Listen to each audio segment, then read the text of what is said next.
Olá, sejam bem-vindos a este canal. Meu nome é Carlos Zanino e o assunto de hoje é política. O que a Bíblia diz a respeito da política? O cristão deve participar? Como é que deve ser feito? O que a Bíblia fala a respeito disso? Tá? Mas antes que eu comece, deixe seu like, se inscreva no canal. Se gostar do tema, deixa nos comentários. Se quiser dar uma sugestão, se quiser dar opinião, pode deixar, pode escrever que eu vou estar respostando, beleza? Então eu quero trazer um apanhado, um geral a respeito disso, um resumo talvez, tá bom, gente? Como eu tenho feito em outros vídeos, é dessa forma que eu quero trazer. É um assunto que é capaz assim de dar muitos vídeos, né?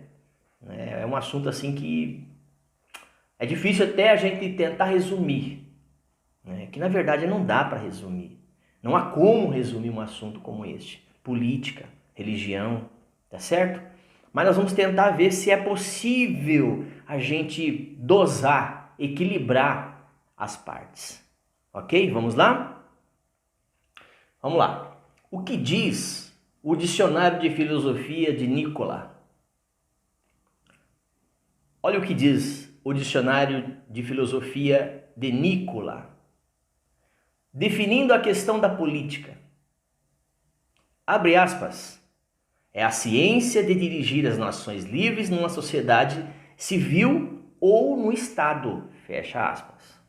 Então, a ciência de dirigir as nações livres na sociedade civil ou no Estado. Essa é a definição.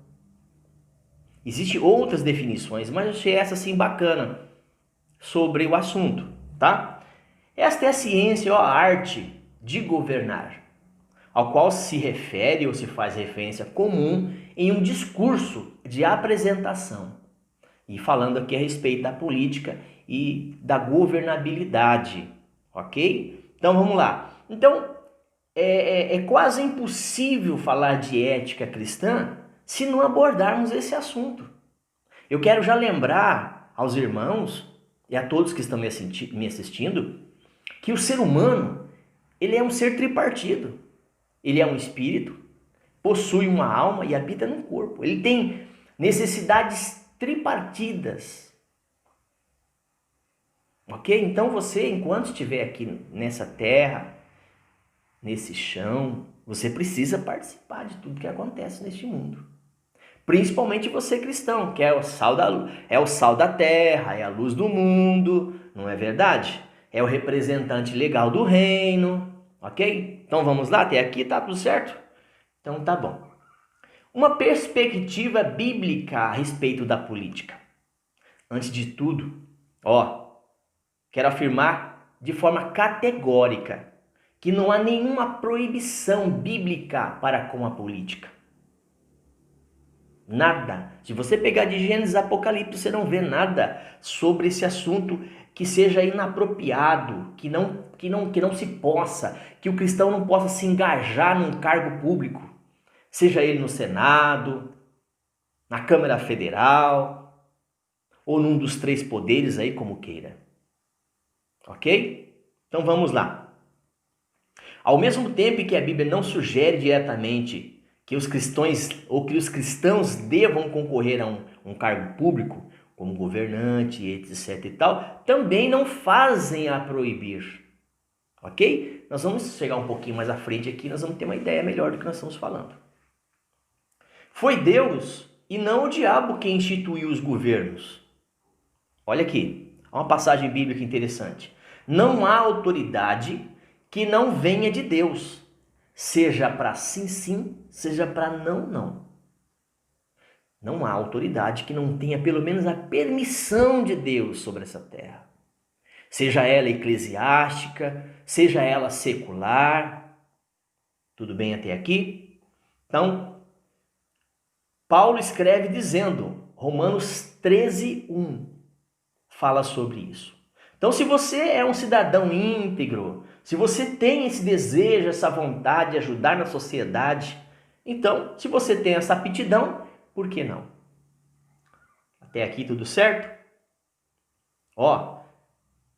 Não é à toa, não é à toa, não é à toa que Jesus tenha dito aos que perguntavam sobre a solicitude em pagar impostos ao governo.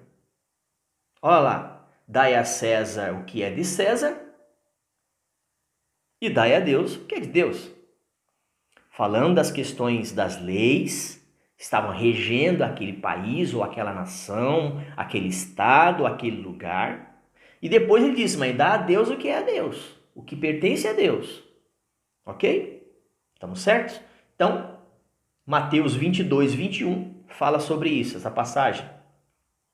Pedro também orienta, o apóstolo, Pedro, ele orienta também que honremos ao rei ou ao governador, trazendo para os dias de hoje. 1 a Pedro 2,17. Ó, você que não se engaja ou não tem se engajado, que não tem essa aptidão, que você possa estar orando então. Ore pelos políticos. Você tem feito isso? Ou só tem descido a lenha? Então vamos lá. Então ore pelos políticos. Para quê? Ore pelos reis. Para quê? Para que na iminência dos seus cargos, dos seus governos, eles possam fazer com justiça. Segundo a Timóteo 2,2. E há duas razões para isso. Vamos ver na íntegra? Não. Na íntegra fica muito longo esse vídeo. Vamos ver de forma resumida, tá? Quem sabe um outro vídeo. A primeira seria para que desfrutemos de uma vida quieta e sossegada. 1 Timóteo 2,2, repetindo. Segundo, para que haja salvação, para que sejam alcançados então essas pessoas no poder. Porque Jesus também morreu pelo político. Ele não morreu só pelo bonzinho ou pelo que se acha. Jesus morreu por todos, sem acepção, seja ele quem for. Então, tudo certo? 1 Timóteo 2, 4, 6 fala sobre essa questão de alcançar também as pessoas e as autoridades. Ó, deixa eu falar para vocês algo interessante. Se você não tem, no mínimo, se você não tem orado por eles, você está errando. Pecado não é só fazer o pecado. Pecado também é errar não fazendo ou deixando de fazer, sabendo o que precisa ser feito. Então você pode estar errando tanto de um jeito quanto de outro. Tanto na abundância como na falta. Correto? Então vamos lá. Para a gente andar mais rápido. O cristão e a política. Já me falaram, já me disseram. O político é sujo. O cristão não deve se envolver com a política. A igreja precisa de representante. Eu já disse isso no começo do vídeo. Aí é que a pessoa precisa se envolver. Se você é uma pessoa íntegra e gosta de fazer justiça, aí é que você precisa. Porque lá, na maioria dos que estão lá, estão corrompendo. Estão corrompidos. Ok? Então vamos lá. Vou falar um pouquinho mais. Bom, você é sal e luz da terra. Já falamos sobre isso, já dei até um toque. Tá? Então nós devemos sim buscar em fazer alguma coisa em pró à sociedade. Ó, já me falaram, né? Mas acabei de falar agora que a política é suja, corrompe, é mal vista, só tem gente mal. A política corrompe, por isso não convém ao cristão. Será que isso é verdade? Eu acho que não. Eu acho que se você for um cara íntegro e tiver essa aptidão, você vai só ajudar o seu país. Você vai ajudar. E eu vou falar para você que vai ajudar muito mais. Olha aqui. Então vamos entregar a política na mão dos ímpios. Vamos então? Se você não quer ser representante, se você não gosta de política, eu já disse, se você não gosta, não tem aptidão, ore por eles. Mas se você tem aptidão, vai e ajude. Você vai deixar o quê? Vai deixar que os políticos votem para que haja aborto? Você quer ver crianças no lixo? Na lata do lixo? Num balde? Num saquinho jogado fora? Você é um cara que... Você conhece... Sabe o que é ideologia de gênero? Na escola é lá onde seu filho trabalha, ou perdão, onde seu filho estuda.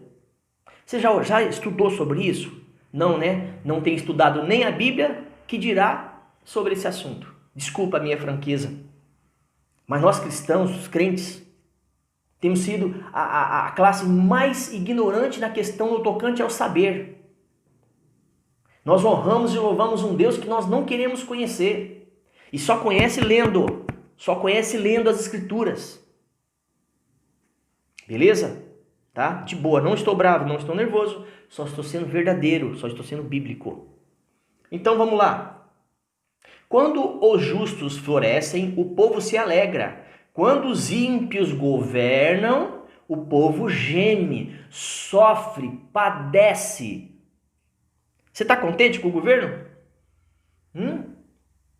Na minha cidade, ou nas cidades, né, agora, no caso dos vereadores, nós estamos num ano aí de eleição.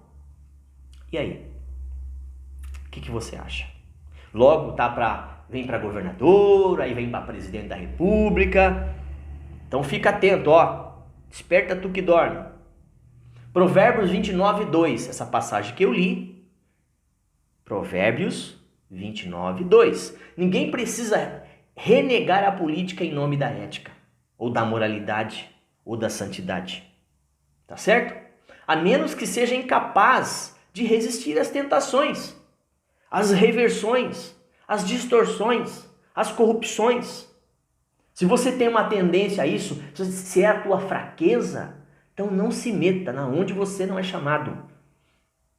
Não se intrometa. Se você não tem capacidade, ou se você não é capacitado, se você não tem essa aptidão, ou se você tem uma fraqueza no passado, então não se envolva. Ore então, peça a Deus por eles. Tranquilo? Beleza? Então tá bom. Para fechar aqui então, vamos lá. Se a igreja ficar alienada, se a igreja não se levantar, como serão os necessitados? Quem fará resistência à questão da educação, dos projetos-leis, das perversidades ideológicas? Quem cobrará justiça em favor dos pobres? E os altos encargos? Você sabe, você que é religioso aí, ó, você que gosta de ir à igreja, não estou proibindo de ir à igreja não, mas você tem aquela coisa, se não tiver gente lá de Deus, lá no Senado, na Câmara Federal, há projetos lá para fechar as igrejas, você sabia disso? Para fechar todos os templos, você sabia? Acho que não, né? Não sei se você sabe, mas fique sabendo. Se houver pessoas de Deus lá na Câmara Federal, no Senado, não importa, gente, nos 3 poderes, se houver pessoas lá dentro de Deus, isso não vai acontecer. As chances são menores disso acontecer. Aí você vai deixar de congregar. Aí você vai ficar reclamando. Tá bom? Então vamos lá.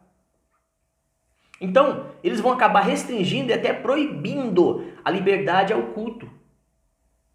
Ok? Isso que eu acabei de dizer. Se os pregadores começarem a ser punidos com prisão, se os pregadores começarem a ser punidos com prisão, quando eles se opõem ou quando eles expõem a verdade sobre, por exemplo, o homossexualismo. O que a Bíblia diz sobre isso? Como Deus pensa? Como é que Deus fala a respeito? Você não vai poder mais falar sobre nada. Nada. Ok? Seu pastor não vai poder falar mais sobre nada. O seu líder não vai poder ensinar mais nada não. Tá me entendendo? Será que nós ficaremos deitados em berço esplêndido? Será? Eternamente? Numa rede que balança gostoso? Será? E vendo tudo que está acontecendo? Beleza então? Então o crente deve tendo aptidão sim, a Bíblia não proíbe, ninguém pode proibir. Se você não sabia, saiba agora, neste momento, tá bom? Se você for apto, tiver vontade, se prepara para ser um político, um vereador, um deputado, um senador que honre a Deus. Temos tantas pessoas que fizeram isso no passado.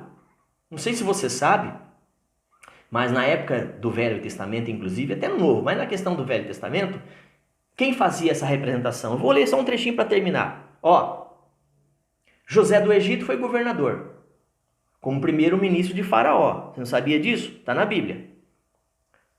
O rei Davi, o rei de Israel.